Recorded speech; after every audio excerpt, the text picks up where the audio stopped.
In the program Spotlight, now we bring you an interview with Union Minister of State, Independent Charge for Development of Northeastern Region and MOS in PMO, Dr. Jitendra Singh, with special correspondent Ms. Mattu J.P. Singh. Sir, in view of lockdown, what systems have been in place so that all essential supplies reach Northeast and Union Territories of Jammu and Kashmir? No, first of all, I would just like to reiterate that there is no shortage of essential supplies at all, and therefore there should not be any apprehension or misgiving, even at the public level. And having said that, especially for Northeast and the two Union Territories of Jammu, Kashmir and Ladakh, as well as the island territories, under the directions of the Honorable Prime Minister, the air cargo facility was made available on priority. And even now, whenever required, and whenever a requirement or a request comes from any of these destinations, the air cargo facility is made available at a short notice.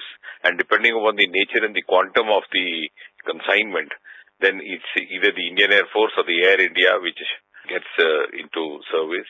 In fact, on the 25th itself, at the 30th late night, Northeast received its first consignment when an Air India aircraft landed at Guwahati. The very next day, we had an Air Force consignment in Nagaland, Dimapur, and then this process has continued. Similarly, we have had regular supplies of air cargo consignments with essential supplies in Ladakh, which continued even till yesterday.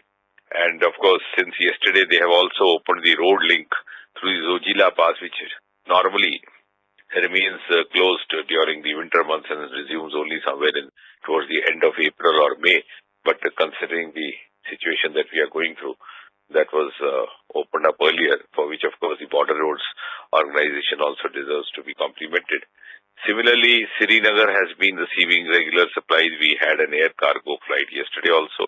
And let's also not forget that the interstate transport of essential supplies was permitted right from the beginning, soon after the lockdown was announced. And therefore, as far as Jammu and Kashmir is concerned, because the Jammu region particularly is directly linked through the road link with Punjab and the rest of India.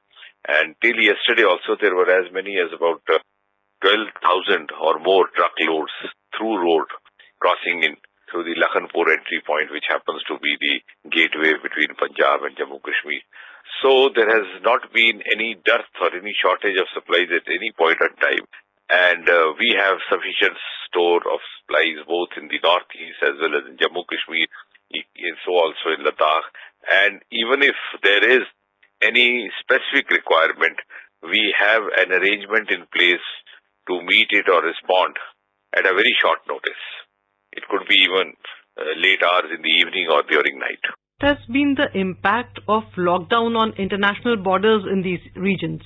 Yeah, that's quite relevant as far as particularly Northeast is concerned, because the entire Northeastern region is bordering with 5 or 6 countries. And I think the immediate impact and a very positive impact was that we didn't have a single case of corona positivity reported from the state of Sikkim, which is bordering with Nepal. And that's also, I believe, possible also because the Nepal border was sealed very much in the earlier stages. Soon thereafter, there was a complete sealing of the Myanmar-Bangladesh border, which would have immediately impacted states like Nagaland, Mizoram, etc.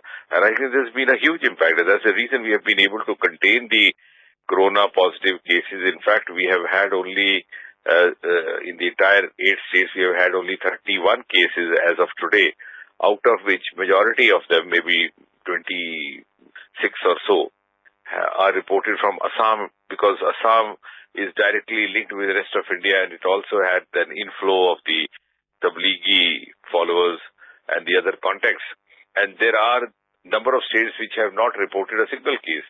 Besides, for example, Assam, we have 2 cases reported from Manipur. We had 1 from Arunachal, 1 from Mizoram, and 1 today from Nagaland. Besides that, many of these states have remained totally untouched, whether it's Sikkim or some states like, for example, Meghalaya. We had 1 actually from Arunachal as well. So I think out of 8 states, at at least 3 or 4 states remain totally unaffected and untouched, even rather I would say unfamiliar with all the corona crisis that has gripped the rest of India.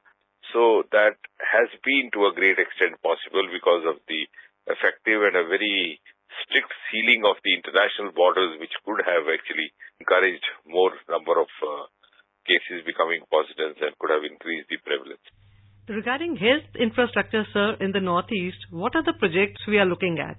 Now, of course, like in rest of India, we had initial issues because you see, not only Northeast or Jammu and Kashmir, even in the rest of India, we were taken aback to a certain extent, including the medical fraternity, because over the last 2-3 decades, the medical fraternity had by and large been engaged in the management of non-communicable diseases, for example, diseases like diabetes or heart attacks or cancers, and the infectious diseases and the communicable diseases had been by and large conquered with the advent of the availability of the effective antimicrobials and antibiotics.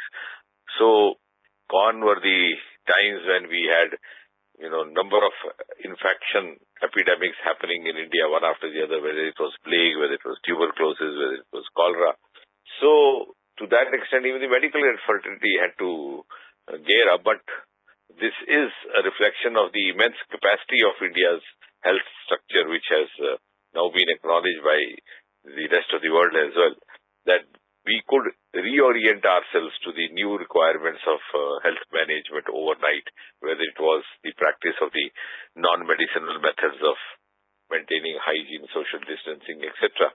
And of course, specifically as far as the equipment is concerned, like in other parts of India, we had initial constraints or apprehensions of not being able to provide enough number of ventilators if God forbid that kind of necessity arises, and of course the issue of PPE kits. But I'm glad to say that Northeast has always been given very high priority by Prime Minister Modi, and even in this crisis, it was made sure that Northeast did not by any means suffer a disadvantage compared to the more developed states or more mainstream linked states of India. We had actually ventilators being placed in some of the major institutes right in the early days of lockdown. For example, we have that RIMS Medical Institute in Manipur where in a single go 10 ventilators were installed, and likewise a number of other states also went on procuring for ventilators, even though they did not actually put them to use, and thankfully they didn't have to put them to use because we have had only one death in Silchar in Assam so far. Otherwise, the cases have been positive, but not all of them symptomatic. And the mass are concerned, we have had a great help from our self-help groups. Let's not forget that in Northeast, we have a very rich tradition of women self-help groups, which sometimes I cite as an example when I visit other parts of the country. So we have very vibrant, very active and very dedicated self-help groups. These self-help groups, many of them mostly comprising women, have come out with homemade sanitizers which are remarkably equally effective. So from that point of view, I think there's no room for any kind of an apprehension. What provisions have been made for gap funding to fight COVID-19 pandemic? You see, of course, there has been exclusive funds and packages announced by the Prime Minister, which all of us know, and I don't need to repeat. But in addition to that, by the Ministry of Northeast, the Ministry for the Development of Northeast Region, or DONAIR Ministry as it is popularly called, though it is primarily the mandate is to deal with the developmental works and infrastructures, but since it is also a coordinating ministry, so we are looked upon by everybody to step in at times of crisis. So in the very beginning also, to begin with, we placed rupees 25 crore on behalf of the Northeastern Council, which is affiliated to the Ministry of Development, at the disposal of the 8 states. And we also accordingly try to distribute the amount depending upon the magnitude of the corona issue faced by each of the states. For example, Assam was facing it at a larger scale, so they were immediately provided with 5 crore.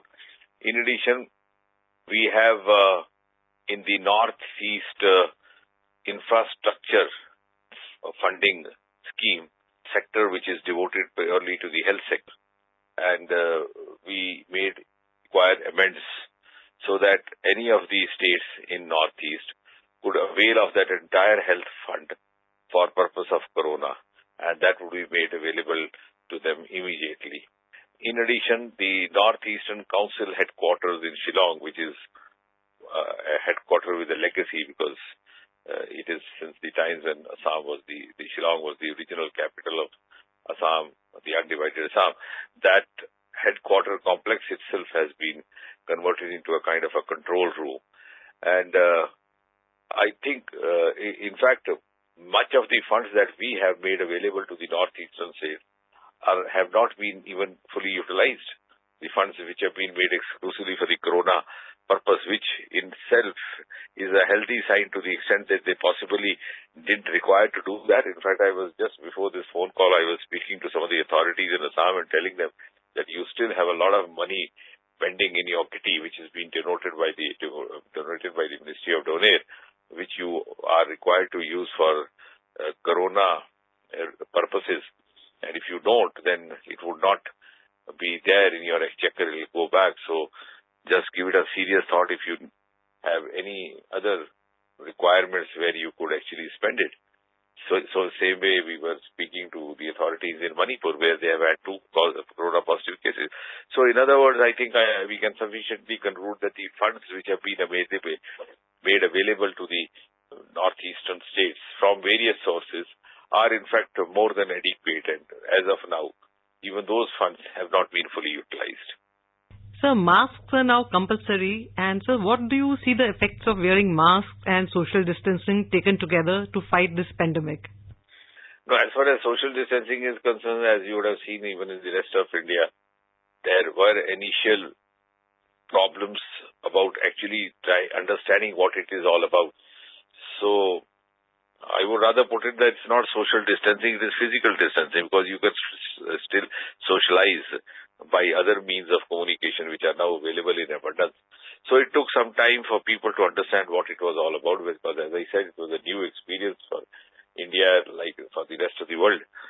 So then the trend started of putting those round circles in one of these states. In Northeast it began from Meghalaya, and soon it was picked up. So now gradually people have understood the reason, and after the positive cases became visible, people themselves started becoming cautious. And now I think social distance is being observed even voluntarily. It hardly needs to be enforced as it was possibly during the initial days of lockdown or maybe during the pre-lockdown days. And Northeast, the people in Northeast habitually or by tradition are much more disciplined and civilized compared to their peers in some other parts of the world. So they tend to be very discreet and disciplined even in following these norms. As far as masks are concerned, as I said in response to the earlier query, we have a very healthy and rich tradition over there of the self-help groups. I think masks are available now in abundance in Northeast, the homemade masks. And these homemade masks are being prepared in such fancy designs that they look more attractive than the masks available in the market. It was only in the initial stages, that is again before the lockdown was declared, that some people started panic buying of face masks from the market, as a result of which there was shortage of masks in many of the districts reported. Even in Jammu and Kashmir, we had shortage of masks being reported from Jammu city in the initial stages.